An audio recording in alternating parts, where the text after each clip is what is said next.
ഇത്തവണ രാഹുൽ ഗാന്ധി വയനാട് വിടും അമേഠിയിൽ മത്സരിക്കുമെന്ന് ദേശീയ തലത്തിലെ കോൺഗ്രസ് നേതാക്കളെല്ലാം തന്നെ പറയുന്നു. അതിന് പ്രധാനപ്പെട്ട കാര്യം റായ്ബറേലിയിൽ ഇത്തവണ സോണിയാഗാന്ധി മത്സരിക്കുന്നില്ല, പകരം പ്രിയങ്ക ഗാന്ധിയാണ് മത്സരിക്കുന്നത്. അപ്പം പ്രിയങ്ക ഗാന്ധി റായ്ബറേലിയിലും അമേഠിയിൽ രാഹുൽ ഗാന്ധിയും മത്സരിച്ച് UP അടക്കമുള്ള ഉത്തരേന്ത്യൻ സംസ്ഥാനങ്ങളിൽ പാർട്ടിക്ക് കരുത്തേകുക എന്ന ലക്ഷ്യവുമാണ് ഇതിൻ്റെ പിന്നിലുള്ളത്. പക്ഷേ അമേഠിയിലെ രാഹുൽ ഗാന്ധി സ്വപ്നങ്ങൾക്ക് അല്ലെങ്കിൽ കോൺഗ്രസ്സുകാരുടെ സ്വപ്നങ്ങൾക്ക് മങ്ങലേൽപ്പിച്ചുകൊണ്ട് സ്മൃതി ഇറാനിയുടെ ഒരു വാഗ്ദാനം കൂടി നടപ്പായി.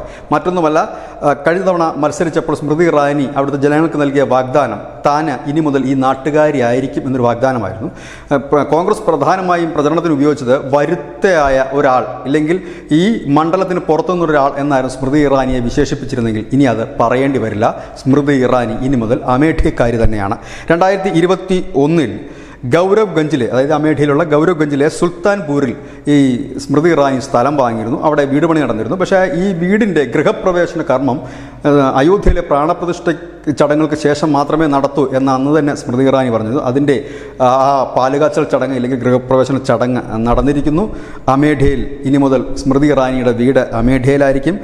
വീടിൻ്റെ പുറംഭിത്തിയിൽ ശ്രീരാമൻ്റെ ചിത്രവും ഹനുമാൻ്റെ ചിത്രങ്ങളുമൊക്കെ ആലാഖനം ചെയ്ത് മനോഹരമായൊരു വീടാണ്.